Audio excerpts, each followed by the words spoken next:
easy to get around. I've only just moved in from the other side. My father was a jazz pianist, and I remember thinking I didn't want to be a musician because he had trouble getting gigs for, he was on gigs every 6 months, his contract was. And so I thought I didn't want to do that. And then at 11, I joined a competition secretly while my father and mother weren't looking. I filled out this form for this talent competition in Hong Kong. And I thought I'd sneak out when the auditions came, and they sent me the audition notice, you come in on Saturday. And I was thinking to myself, how do I sneak out on Saturday to do this competition? I'm only 11.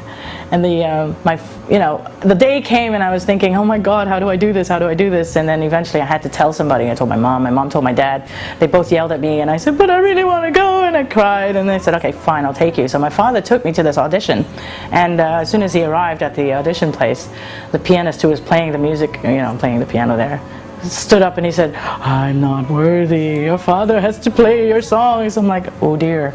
Thank goodness my father knows what he's doing, so he just played whatever song it was I was singing. So I got into the semifinals, and then when it came, my father trained me to death to say, you're my daughter and you're gonna do well, so we're gonna train you.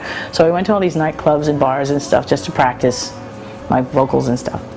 When the semifinals arrived and I was doing it, I choked on stage, and I held the mic as far away from my voice as possible, and so I didn't get into the finals because I was too nervous. So right after that, I decided I was never going into show business or music at all. So I was do things my way and not that way. Of course, my father passed away in 2001, and when he did, I realized, you start thinking about what you want to do with your life. And I thought, well, music was something I never really explored, because I thought, if I was 60, would I hate myself for not exploring something in my life while I was still young? So, well, that's when I kicked myself and thought, I'll do that. So in 2003, I picked up the guitar, and I studied it myself and started playing. And while I was playing, I heard some chords in my head, and I thought I'd write them down, and music started coming out. So I wrote about 20 of them, 20 songs, and I had to play them in places, and I didn't know where. There were open mics in Hong Kong at the time, in 2004, not a lot. So that's kind of how it all ran forward.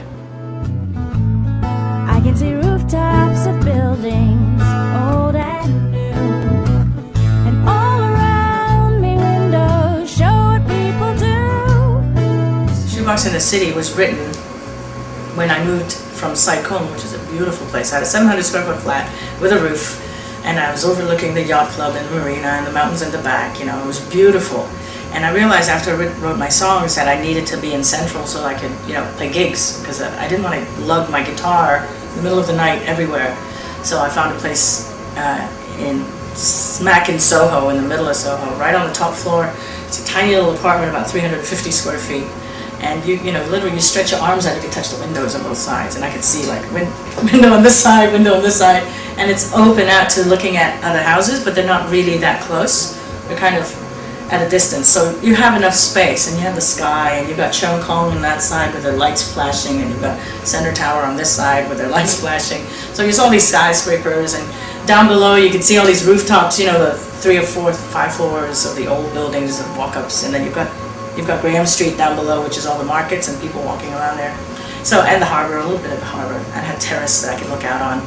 And that was the inspiration, because you had the bird flying right across from my window, and I could see it all the time, and I could see people changing clothes in the buildings there at night. So that was the inspiration for Shoebox, because living in a small place like that made me realize what was actually important. Living in town was great, but the one thing about In the Shoebox that I realized was important with the song was it's very transient living in the city. You have all these people that you meet, you shake their hands, you become really good friends, and then they leave, they don't stay.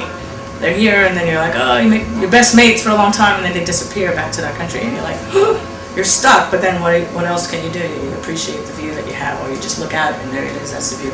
That's what the Shoebox is written about. See them running. More importantly, it's my